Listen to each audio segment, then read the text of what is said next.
we're all in. Okay, that's good. That's good.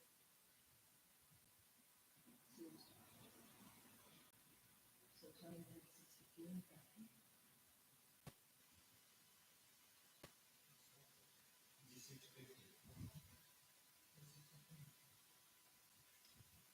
Okay, so welcome to the A.P.T Gallery and to Amaze Artists Collective exhibition here, which is Boundless Transitions. And tonight we're going to be discussing ecologies of the future. And we've got two Amaze artists here as well with us. And everybody's going to introduce themselves. So my name is Fion Gunn, and I'm the lead artist with Amaze Artists Collective. And I will pass over my mic to the next person along. Hello, my name is Caitriona McAllister, and I'm working as a co-artist with the Maze Artist with me. Hi, I'm Alan Hudson. I think of myself as a true multimedia person in that I have an interest in the technical aspects of producing work, but also the creative side. And I think that's reflected in the work here. Hi, I'm Maureen Kendal, artist and author, and I've worked using computer technology, digital and tangible methods in my practice. And so we'll start the discussion, and I want to kick off with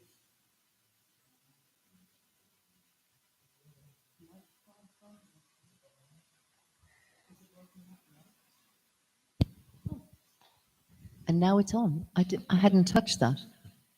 Anyway, right, so now I'm going to introduce, I'm going to ask Alan Hudson to introduce his work to you, because in the gallery, he has presented a number of artworks which reflect his concerns with ecology. Right, thank you. During lockdown, I have a background in electronics from a long time ago, which I didn't pursue until during lockdown. We all had suddenly time that we could experiment in doing different things. And I went on eBay and bought some solar panels and found that actually they're quite easy to install. We have automatic lighting now around the house. And because of that, I was keeping a very close eye on my electricity bill. And realised that actually you can make a serious difference with quite simple technology, and I would love to see this going out throughout the world, because we need to. One thing I think about this discussion, we've got to try and make it not too depressing and negative. We should try and be positive. And the great thing is, a lot of these electronics now, they're very cheap, very easily. You can buy them on eBay. You can go down the high street and buy them. What's lacking, I think, is the knowledge of how to apply them.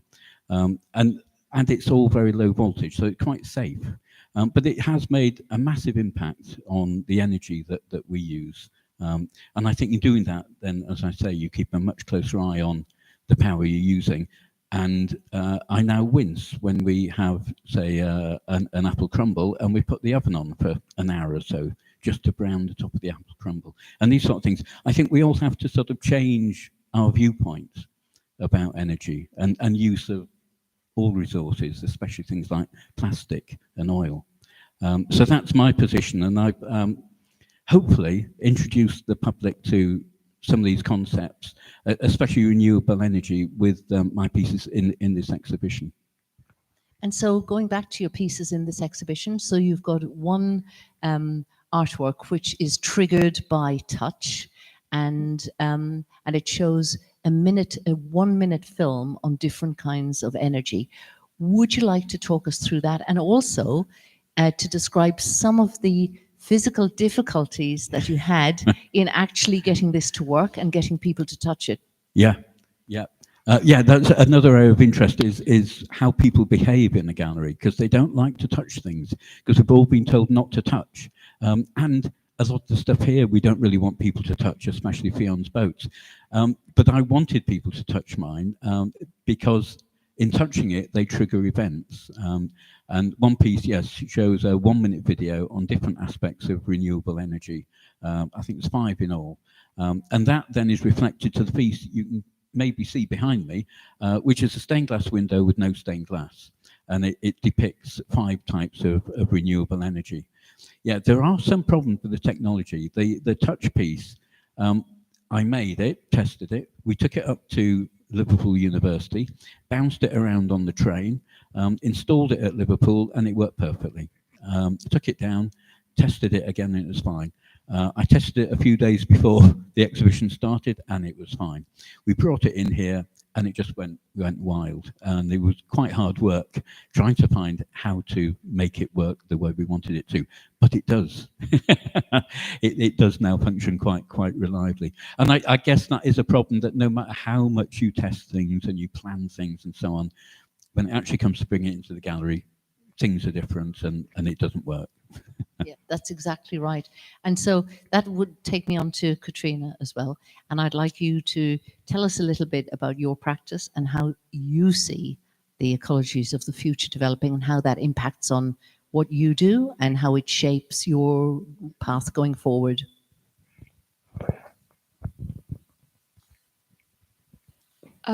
So I started as a quite traditional designer and then moved into the world of graphic design and then into the world of coding during COVID. And I really picked up a lot of passions through generative artworks whilst I was coding. And it made me realize a lot about how much material as artists we use, and material is just used in general through products and services in the world. And whenever I was coding these generative art pieces, it made me realize how little material you can actually use to create such beautiful things. And that took me on to looking at other projects such as like microplastics in the ocean and how much is collecting and gathering just rubbish.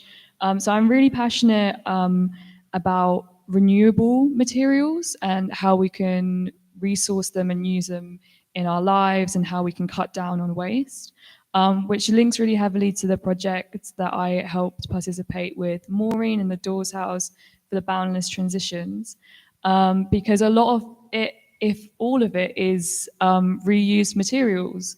So we really had a large focus on the environment and making sure that everything was fairly sustainable. So as an artist, and I'm working as a creative technologist now in immersive designs, I think it's really important throughout the entire process to be considering what you're using, how you're using it, and like why you're using it. Do you even need to use it, or is it just more unnecessary plastic? And these are really interesting points. And when we got our grant from Arts Council England, who have supported this project very generously, and also we've got a supporter, Green Wings Project, who are very focused on recycling disposable vapes. One of the things we thought about is what can we do to make sure that our exhibition is not wasteful. And so, for example, all our packing materials have been reused and they will be reused going forward. Not only that, many of the works are made from recycled materials. And these are kind of important aspects to consider. One thing I would like to say is that, for example, with the use of different kinds of equipment, so projectors and all the rest of it, I know there's an argument put forward about, oh, well, it's more ecologically sound to hire equipment. And I would say the exact opposite is true. It's much better for artists to own their own equipment and to use that equipment wherever they go, because they're taking care of it. It's not multi-usage, so there's less likelihood that it would be damaged. But I would say we are very lucky that the A.P.T here, the gallery, did have projectors and equipment that we were able to use. And so that, I think, is that's an ideal balance between between artist use and gallery use, that there is a combination. But I don't actually think that hiring equipment is a very ecological way to go forward. So could I ask, has anybody got any questions, any comments that they would like to make about this situation? One of my questions is for Alan, because you mentioned how you like to share the knowledge with the rest of people so that they can think about reusing ways of different energies. Apart from art, how would you like for people to know about this knowledge, and if there's any type of limitations for people? So the plan is to build some sort of a website to show people how to make it, with links where they can buy the stuff and how they can test it and how they can adapt it for their environment.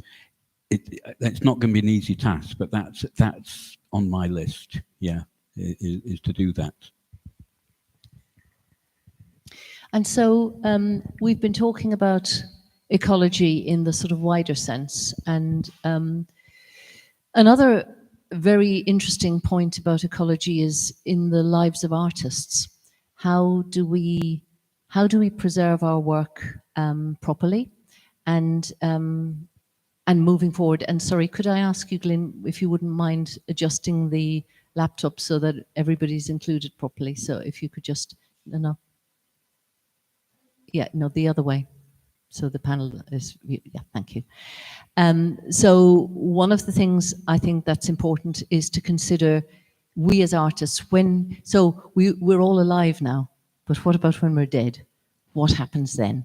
And actually, I would say that most artists have no clue, and we haven't made plans, we haven't made provisions, and we're going to leave such a mess for those of us for those who are left behind. So our children or our friends who have to take care of what we leave behind.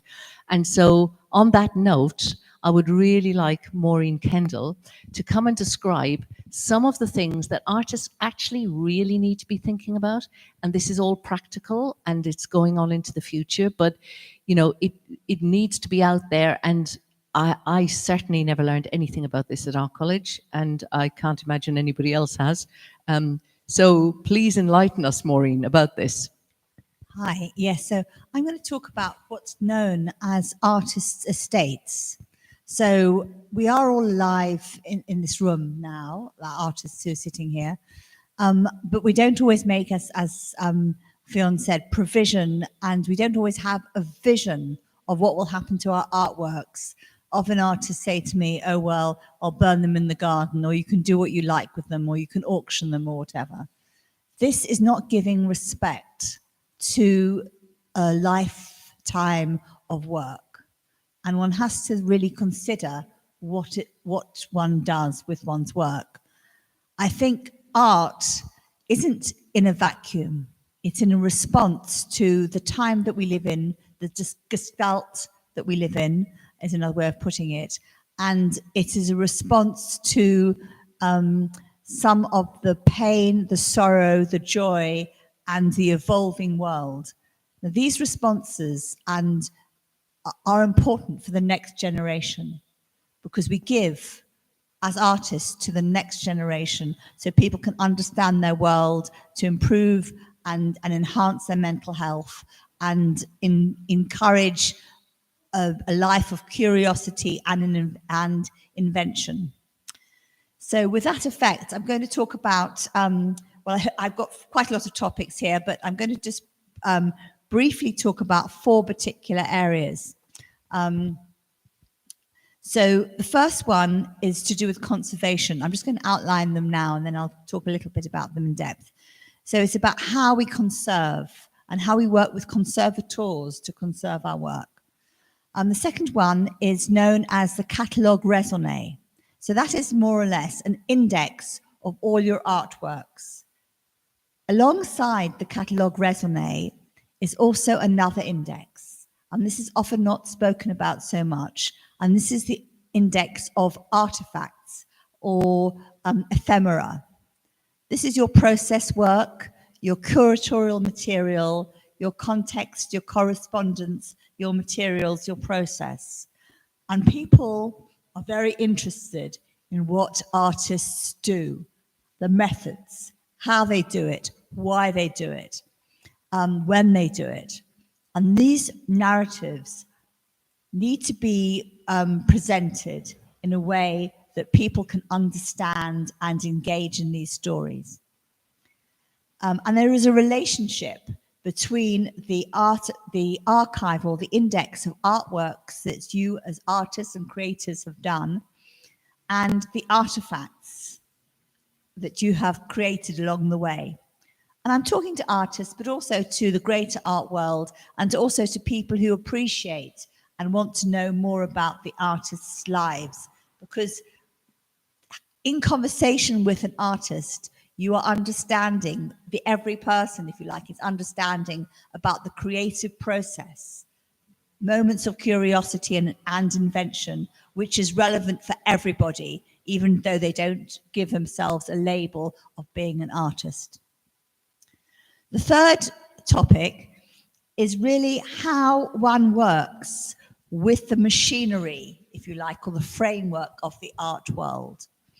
And this includes the IP lawyers, the copyright lawyers, the lawyers that help you with the contracts, the accountants who help you with the financial aspects and funders, the galleries and the museums. And these, and also, I think, which is very important, which people often forget, is the audience. Now, we know that 99% of the every person doesn't walk through into a museum and a gallery. Only 1% of the population are engaged. And I think as artists, we need to be talking to 100% and conversing with 100% of the public. So how do we do this? How do we make these pathways? How do we open the doors? And that's not easy. There are challenges. So we could go on to talk about that. The fourth point is about the work that we do today. Now, in this particular exhibition, we have one colour field painter, Audrey. I mean, I label this as a colour field, tangible work. And Audrey and I have been talking about becoming more digital, how we could do that collaboratively. But the other 8 artists, plus the Doll's House team, which is another 4 artists, have all been embedding technology, digital technology, be it sensors, augmented reality, artificial intelligence, smart, if you like, smart tools, and sensor technology in their work. Now, art isn't just a picture in a frame on the wall. For many contemporary artists, sorry, I've been told to put the mic nearer. Yeah, it's just a sound thing. Yeah, well, that's better. For many contemporary artists, there are other materials which are being used as well as technology. For example, there is an artist who creates a pile of candy and he sells it to the gallery as an annual license. So this is something, because it deteriorates, sweets deteriorate. Other artists use materials which deteriorate, natural organic materials. How does this get sold? How does this get replenished? Is it through licensing? Fiona and I were talking, I think, the other day about Bill Viola, the video artist, and how, I mean, we think, I'm not sure if this is correct, but I would imagine that work like his is sold as a license because it is video work within a frame, and electronic and digital platforms and standards change. So how can that work be conserved? How can it be sold? How can it go in a gallery? So we have that challenge of using these new materials and how can the whole process work. So I'm going to talk a bit about the conservation side of things. So I was talking to a conservator in Berlin 2 weeks ago or so about, so a month ago actually, so it's gone very fast this month, about paint and materials. Now, when conservators are working in a traditional way with traditional artists, there is the sense that if anything gets broken or damaged, they need to have access to the paint and materials that you as the artists have used. So all those unfinished pots of paint, for example, or bits of twine, or whatever it is, or for your work, those interesting letters in your lost languages installation, if somebody needs to conserve them, there needs to be a little box of conservation material. I'm thinking of your work, for example. So when you actually put that work out, that somebody, if you're not here anymore, will be able to conserve it. And often artists forget about this. And this goes on to the point about the archive of artifacts. Now, I was talking to Sebastian, who is, I think, the head of collections at, or one of the head of collections at the Henry Moore Foundation. And I was asking him about, for that particular collection, how do they link up the archive or index of artworks with the archive of artifacts? Because there obviously is a relationship. For example, artists might make a maquette or a whole process of artist proofs before the actual print. Or they could be creating some, for example, sometimes I do skin tone tests before I start drawing and painting some figurative work.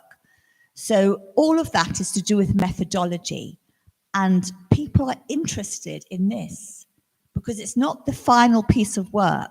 Because as artists, I think part of our role is to empower others to work on the creative process. And all these artifacts, which are ephemeral in a way, or they're called different things. They could be also video work, interviews with the artists, conversations with the artists, conversations with some of the people that come in to do workshops with the artists, like we've had people creating boats and strings and so on. This all adds up to a much fuller picture. And how do we archive some of that material so we're presenting a world, a whole universe, rather than just a picture in a frame? And how do we link them together? Because as artists, we may work on a piece of work throughout our lives. And something that I know, something that I worked on when I was 16 years old, I'm still using some of those ideas today in terms of a flying figure. And I'm 65. So all through my life, I keep returning to a little bit of work that I once did for photographic dance work that I did all those years ago, because it still attracts me. I'm still obsessed with that particular work. Now, if I was to do a catalogue, an index or an archive of the artifacts, that particular work might affect a whole range of different finished pieces or video work or other kinds of media work throughout my life. Now, when we create the archive, what system do we use to tag our earlier work with our later work, so that conservators and historians and curators can actually do that interpretation once we aren't here anymore, or even in conversation with us when we are at the last stage of our life. So likewise, you all might have work that you have started or you have come back to, rethought through, reframed, and you might think, how am I going to possibly do this? And this, sometimes one can just use a spreadsheet and then think about tagging methods between one archive and another. And that's the kind of work that I'm interested in doing, because it's adding some sort of logic and relationship between the artwork and the process that makes sense to you as artists. Otherwise, other people are going to come after you and they're going to make their own version, which is good because every generation reinterprets the links between the artwork and what is useful today. But it's also good to have the artist's interpretation in the particular geography and history of our time. So those are four of the things which I can talk about and talk with you about. There's lots of detail in this whole thing. I think it's also one thing I want to just to reiterate really is historically the framework in which our art is considered and is promoted is fourfold. The academia, how people write about our work and link it to other areas of interest. The museums, what collects what and who does the collecting. The art market, who buys, how is the work presented, and why is it of interest to the public? Why are they buying? It may be that they buy to experience, it may be they buy the object, but it is all to do with that exchange. And then what I said before about public audiences, how audiences engage, how they bring that conversation to bear. Now, all those four different areas, the academe, museum, and the marketplace, and the audience, they all produce what I would say is cultural capital. And how is this fed into the legacy of what we call the artist's estate? All these four things work together in order to build up a profile and world of the artist. I could say one more thing that might be of interest before we can open it up, but there are 3 stages of the artist's estate, according to the lawyers that work in the art market. And the first one is when somebody passes away, there is the strategy and safeguarding for the first 1 to 3 years. Then there's an operational phase between 10 and 20 years. And then you can expand that. That is phase 3. And it needs to exist if there is external significance.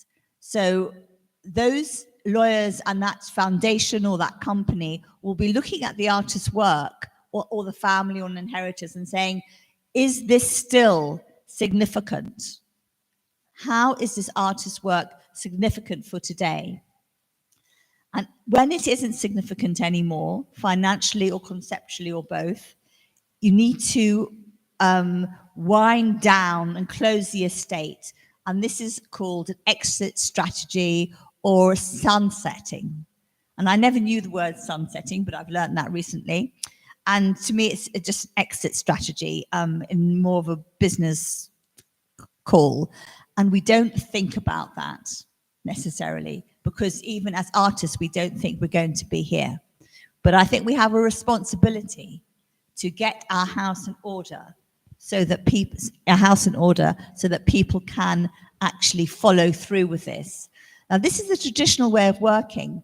It may be that there are alternative modes of working which are different from this. We know about electronic cryptocurrency and other ways of working as well. I'm not an expert in that. I'm not going to talk about that now, but all those have to be considered as well as social media. But I'm just setting out traditionally where we are and how we as artists can relate to the established art world. So I just wondered if we can open that up and I can talk more and Absolutely, in response. and I think you've made some very interesting points, and there are things that we all need to consider. And I had a conversation with you earlier about this, and thought, oh my God, you know, much as I think of myself as quite an organised person, there are certain things I haven't really considered, and so it is true to say that most artists are struggling through life and through process, and really not considering legacy in any way, shape, or form. You're completely engaged in what you're doing. Um, the only time I've ever considered legacy was not really about legacy. It was about, oh my God, who's going to clear up my studio when I'm dead, and what are they going to do? One of the things I will say is that you talk about spreadsheets, which makes me want to die and stick pins in my eyes and ears. However, I mean, I understand the point completely. And one of the things that I would say, and I think it's something that I've done for a number of years now, and I find it useful, is I write a text about every single artwork I make. Short text, but I give an indication of why I made it, what inspired it, what materials I've used, and what my thoughts were. And I think this is perhaps, for an artist, a more kind of user-friendly way of dealing with the spreadsheet notion, that we do write those things. I think it's incredibly important to have the materials and dates and dimensions listed. And I cannot tell you what a struggle it has been to work with artists to get those right. Simple labeling procedures. So name of the artist, title of the work, date of the work, medium, and dimensions. Basic things that actually, I would say, a lot of artists don't get right. And it's incredibly frustrating if you're working with artists and collaborating not to have that information delivered in that way. However, that is the case. That's what it's like. So moving on from that, Can I just have a thought to share? Yes. So the Amaze artists over the last couple of years or so have been working on a Unity development of a game for artists and their audiences. And in that, we've had discussions more recently about file names and formats. Now, once you start entering into a digital world, although you might not like spreadsheets and you might not like formats and so on, this is essential so that everybody can understand what that file is about, and we can label it accordingly to put it into a virtual world. I completely agree. I mean, there has to be one way that it's like having a shared language, and without the shared language, it does dissolve into a sort of Babel chaos, which is terrible. However, you've pointed at sort of other ecologies as well, which I think are really interesting, about sort of academia and the markets and institutions. And I think these are very, very difficult areas for artists to navigate. I think it is still a very exclusive and excluding world for many artists. There are networks that are social, that are to do with where you have studied, that are very excluding and daunting. And so, you know, as an artist and as a woman as well, where actually female practitioners have been excluded in extraordinary ways for years, and I would say thank you to the Guerrilla Girls for highlighting this, because we are so not included. I think these are things that artists need to think about and really protest about, because that is the ecology of the art world going forward. And if we don't challenge these memes, if we don't challenge the fact that public funding is given to collections which are hopelessly imbalanced and which are tokenistic in their inclusion of artists from other backgrounds and environments and classes and cultural heritages, then we are not going anywhere at all, because it is still a really hardwired world. Can I respond? So, looking at it from a different point of view, I think that sometimes, we are excluded as artists and people because we don't understand the language. We're not given the opportunity to understand the history and the specialized language of the world that we live in. And I can see Fion's disagreeing with me, but take, for example, medicine, science, mathematics. All of these have a specialist language. And coming from a background of academe, I respect that language, I respect that tradition. Doesn't mean we have to be limited by it, but we can't really engage with that world unless we have the language and the tools to have the argument. So that's another point of view. That is, but I would say, I'm sorry, I do have the language and the tools to engage in those arguments, and it has got me nowhere. Absolutely nowhere. I have done due diligence and I have fulfilled what is needed to be fulfilled. And I'm not an incompetent. And I would say the main impediment in my life as an artist has been being a woman. I'm not disagreeing with that experience because I have that similar experience. However, I think what's needed is for us to have those conversations with the academe, for us to have those conversations with the museums, and we need to be able to use that more sophisticated language as well as a more direct and experiential language. Yes, I completely agree. And I have had those conversations with institutions, and I have been absolutely frozen out, because I do know what is important for institutions, because these institutions are applying for public funds, and they get public funds from the Arts Council, from the heritage people, from all kinds of bodies, and yet they are not accountable. And generally the treatment of artists by institutions is pretty poor.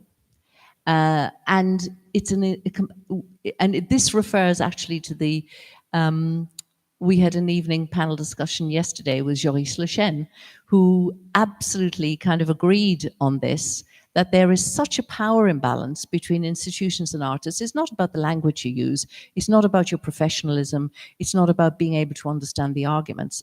There is such a power imbalance, and there is no stricture placed on these bodies, which are publicly funded quite often for projects, and they get away with murder.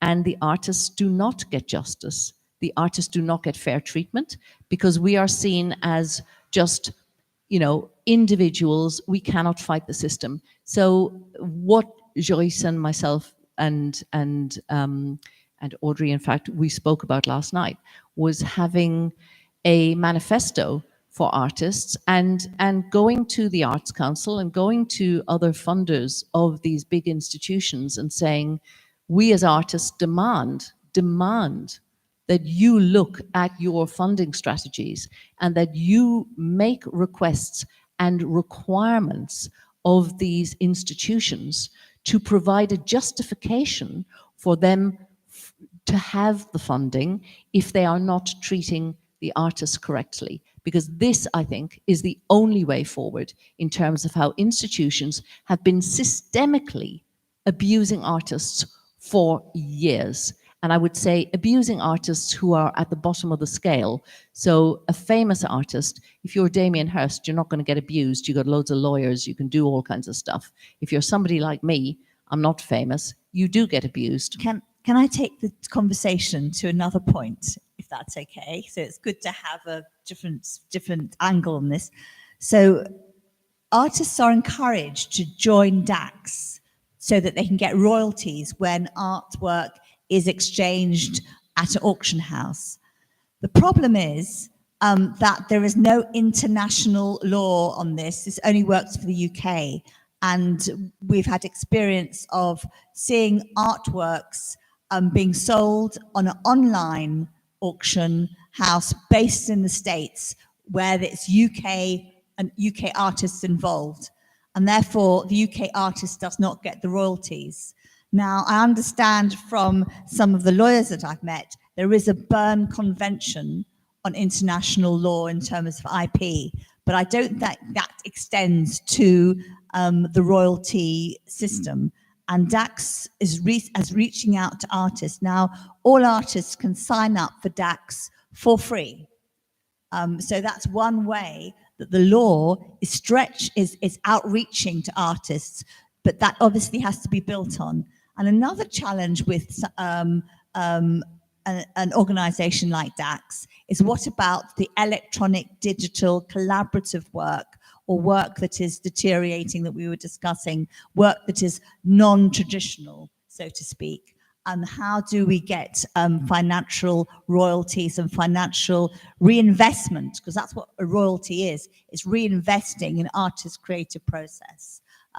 So that's another angle on this whole idea of what the art market is and how it can be reframed so that the artist is given respect and refertilized in a way to be able to create more artwork. I don't know if that's the best word. Yeah, but, and I think that's right. I mean, I have to say, years ago, I had an agent who sold the rights for, well, she made an agreement with Getty for a series of 10 of my images, which were subsequently used by Getty.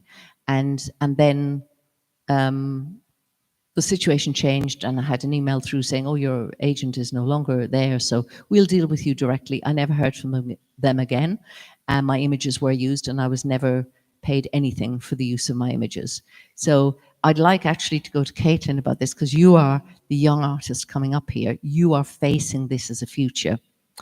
What are your thoughts? Are there any particular difficulties that you see arising for you in the future? And have you got any thoughts about what strategies that you would use? Yeah, definitely. You guys made some super, super interesting points. There's quite a lot to touch on there.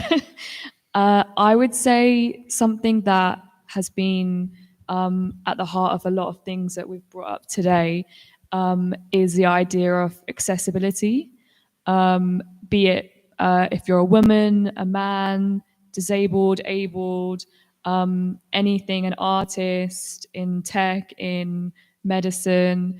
I think that is kind of the root of a lot of issues for our generation.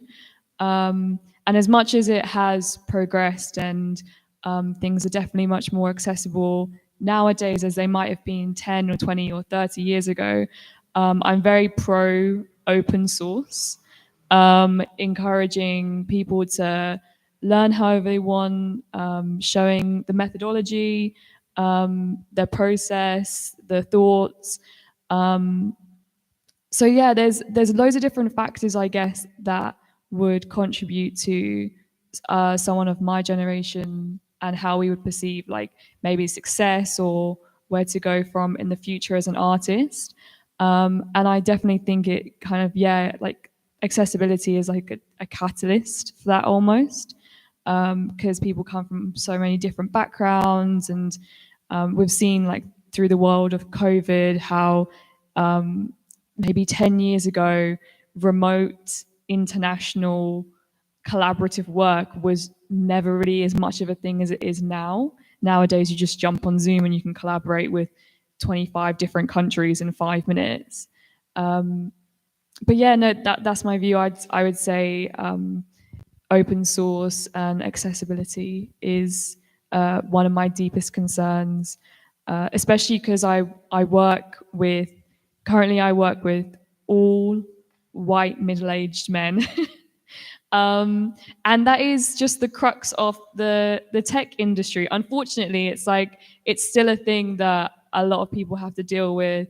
And it's just about pushing forward and changing those stereotypes and breaking the boundaries that are set in place for a lot of people, and making sure that the next generation don't have to deal with the same kind of boundaries and limitations. But I do have to say, as part of my generation, I do see a lot of change and a lot of open-mindedness, which I really appreciate.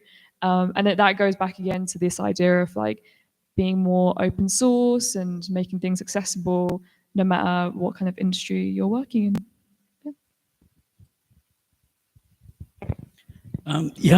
Thinking, listening to the discussion, I realise I'm sort of in the middle. When I make stained glass windows, and I have had this, of people copying the work and then copying it badly, that's even more annoying and offensive, and I do not like that. But the ecological work I'm doing, I want people to copy it.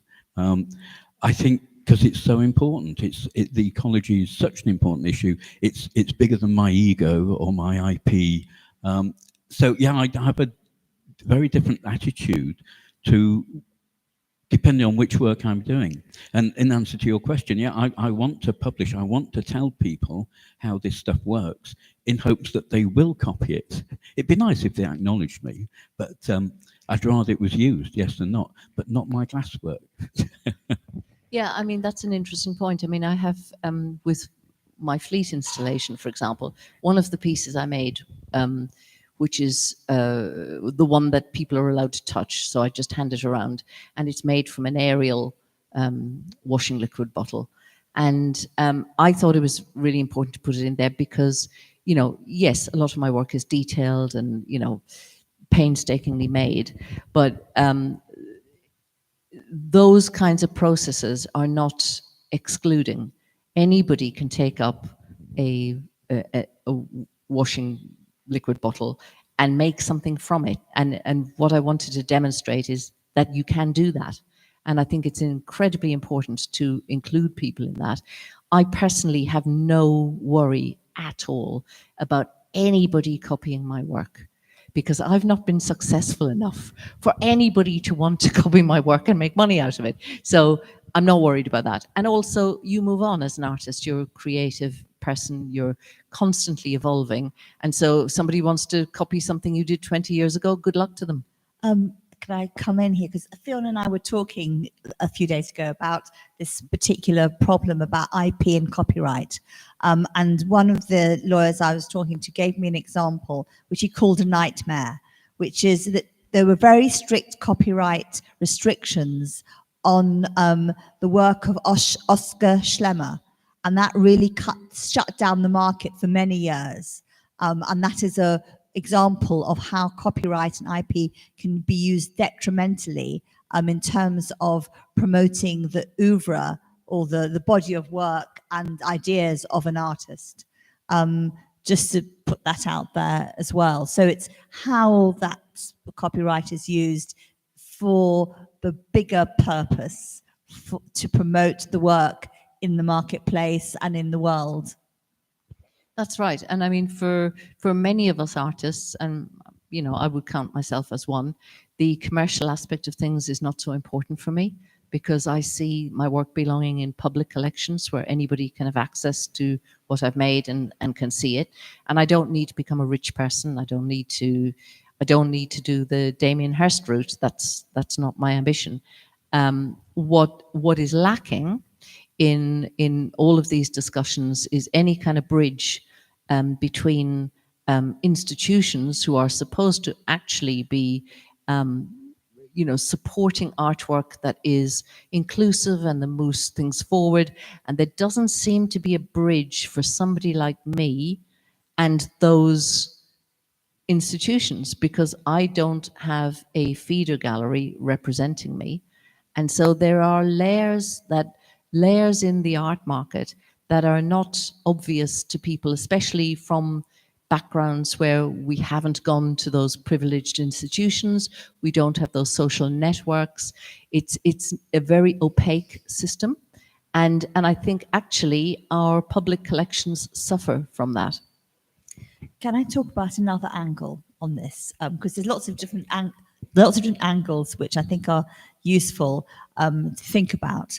So if you think about art, often what art is doing, it's a conversation, as I said before, between the artist and their environment and themselves and other people. And often we take things, we culturally appropriate ideas from one culture to another, from our own culture, from our own oeuvre, past work to our present work and so on.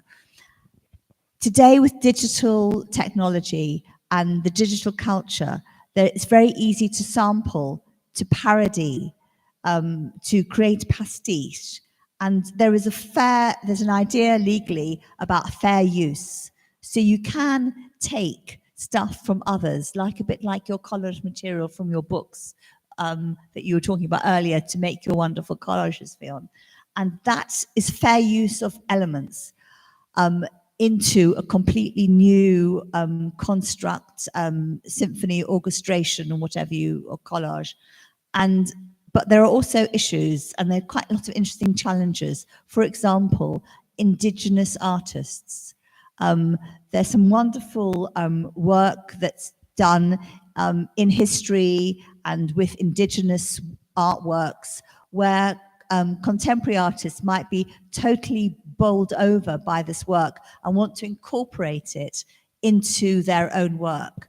Now, how do we have those conversations between the contemporary artist and Indigenous people, or even historically Indigenous people, to clarify that we are working with their vision, with their artwork, and to give them proper respect, but yet bring them into our work in a respectful way? So this is a big issue in my work, and I am very concerned about ethical use of images. And so any images that I use are from books where people have been paid. I wouldn't use free images unless I've asked somebody, can I use your image? I also use only very small excerpts from images.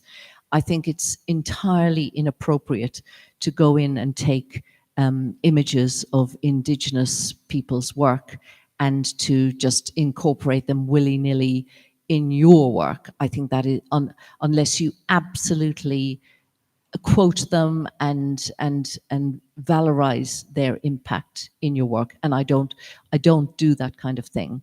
I'm generally the collage elements of my work are usually birds and boats and things from books where people got paid to produce those images. And I think I think we have to be ethical. And I know there have been lots and lots of stories of terrible exploitation of Indigenous people's work. And I think historically, going back to, for example, Picasso and his use of images from other cultures, and then becoming very famous for those images, even though the people who produced the images in the first place couldn't earn a living from doing what they were doing, I think is entirely wrong. And I think it's absolutely colonization. I have a different point of view. So we have an interesting conversation. I think that we have to be in conversation with other cultures and other places, because the Chinese printmakers and woodcut block printing influenced people like the Impressionists, for example. All the time throughout history, we have been influenced by others. And it is that conversation which needs to be made explicit. And that's where we can, as artists, work with academe and the art market to have those conversations. Yes, I agree, but I think the ethical bounds have to be placed carefully. So, for example, yes, Monet was very influenced by Japanese woodcuts, Hiroshige, and all of these. And however, he collected the work. And the imagery wasn't really a copy of the work at all. You could see influence, but it wasn't a copy. I would say Picasso actually swallowed whole the African influences, which were very poorly digested and regurgitated because it was fashionable. And Picasso was a man of his time. He had his finger on the commercial pulse. He did what he did. But I think, you know, the art world has moved on from there. And I don't think that kind of appropriation and level of appropriation is acceptable anymore. And that's not about having a conversation, because as you know, many of my works are very influenced by the cultures that I've been conversing with and collaborating with, but I would never want to disrespect and exploit in the way I think Picasso did, the cultures that he didn't really engage with. Picasso didn't go to Africa and meet all those sculptors who were producing work. He didn't do due diligence. He just bought stuff in markets and thought, that's nice, I'll do something with that. Fine. And he's done well out of it. But that is not what I think is an ethical way of making art that is in conversation with other cultures. So if I look at the example of manga comics and computer games, having worked, you know, in an academic setting with young people who are wanting to be animators and game designers, over many years, there's been a lot of influence of manga comics and computer gaming in their new work.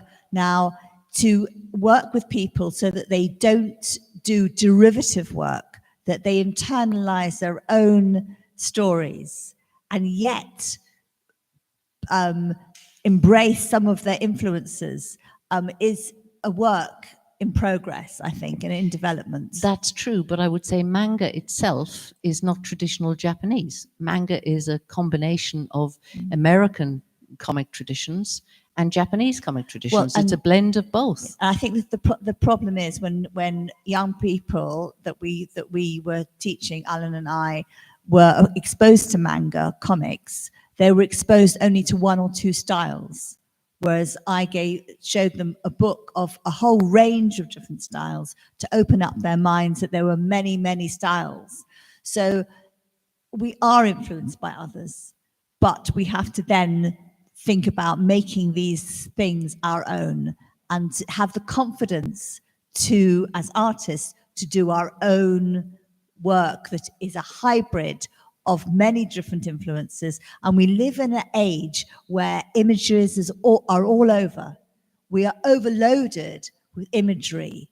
And I think one of the challenges is to make something of that speaks from the heart, the mind, and kinesthetic.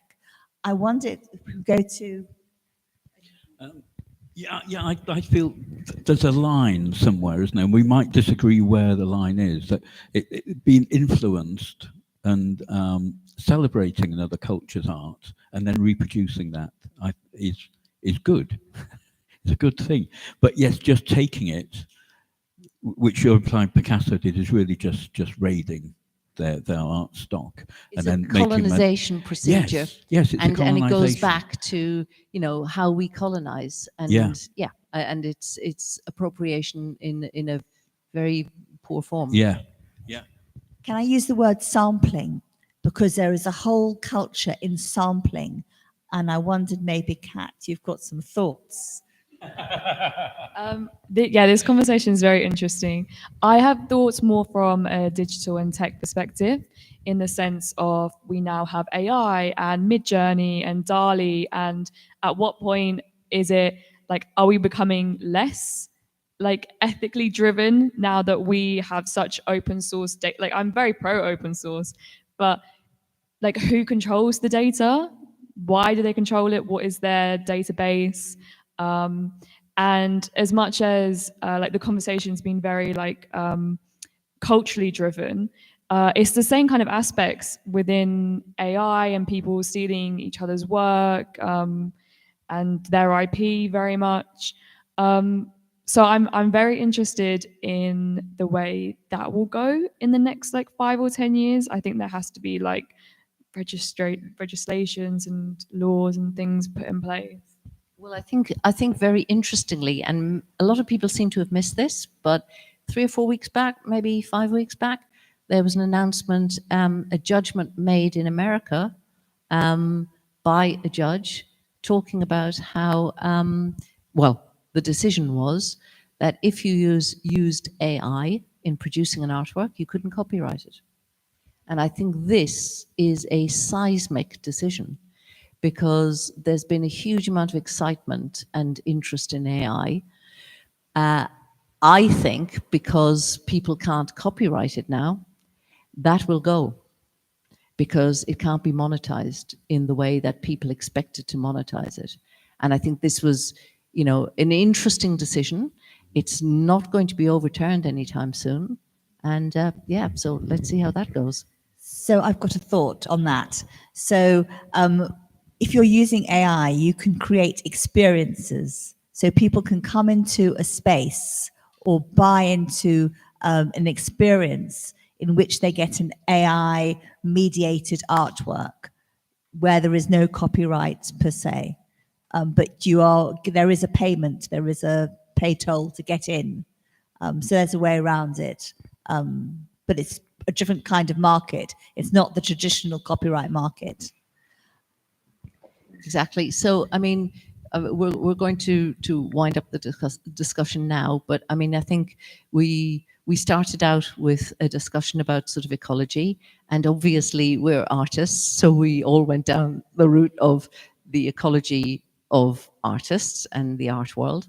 But interestingly, it does have a wider impact. So here we are in Deptford, and we are in a gallery which is a charitable trust, so it's not going to be turned into luxury housing anytime soon. However, we're sitting opposite the Artists Hub Studios, which has been sold off for development.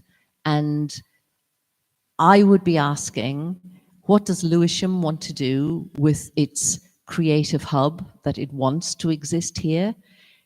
Do you really want to sell everything off for luxury housing? What will that do to the community? Where do the artists go? Now, apparently Woolwich is up and coming, so maybe they go to Woolwich, but it follows that traditional trajectory of artists moving into down market sites because they can afford them, then being moved on, galleries moving in, luxury housing, restaurants, design places moving in, and where do the artists go? So my argument would be every borough has to have some sort of space for artists to use to regenerate their environments. Yes, especially, I mean, lots of us now can work with a home studio or on our computers, digital artists moving forward. But where do we meet to collaborate? Where do we meet to exchange skills? And this is, I think, a multi-purpose environment. So it may not be the traditional art studios, it may be, but it may be a different type of environment. And I think that could be explored. I wondered if we're going to ask the audience if they have any comments or would like to make any contributions before we close. Absolutely. So, Gabriella, so Thank just you. wait a moment. Let me get you into shot because you're out of shot. Thank you. I think it was really interesting to hear everyone's opinion on the discussion. But regarding like artists moving out, I feel like in my generation, there's this idea that people can really afford their own places. So they have to live with other people. I have many artist friends that they live in art houses.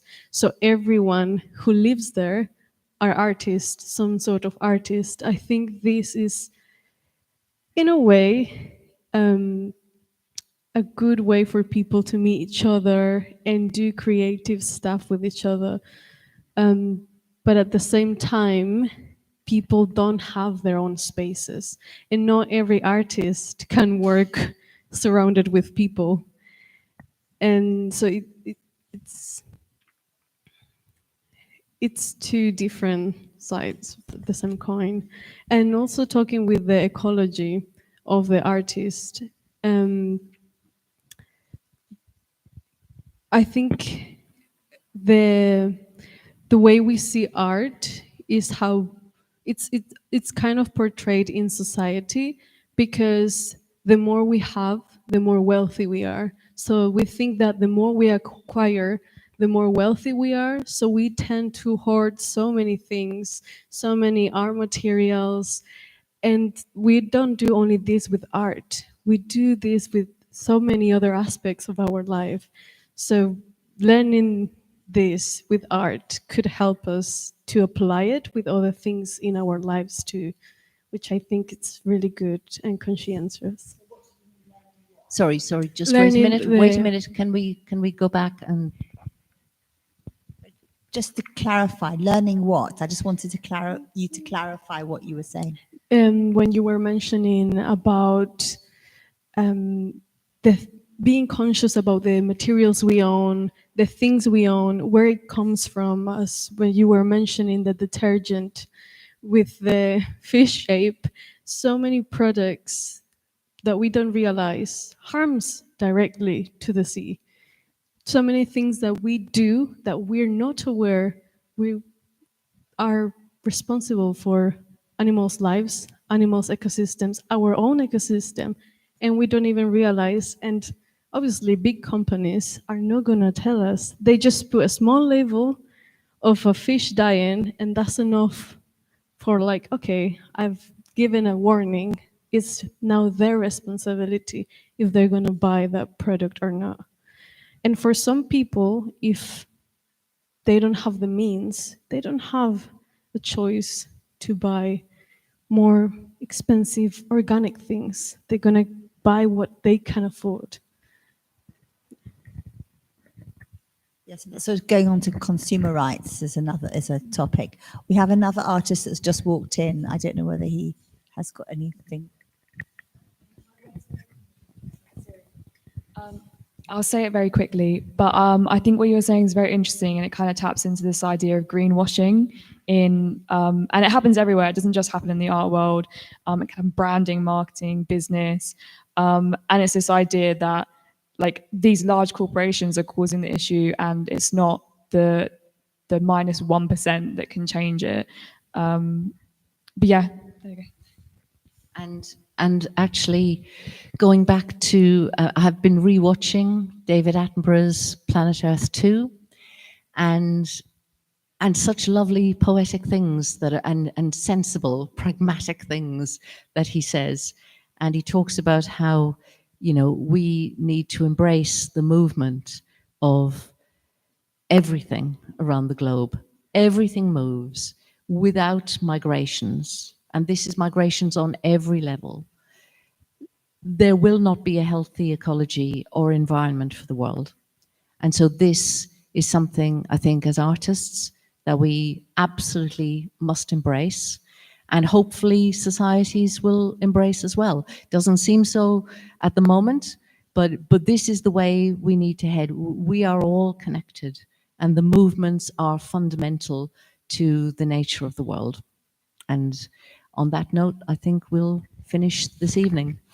And thank you for coming. Thank you. So would you like to?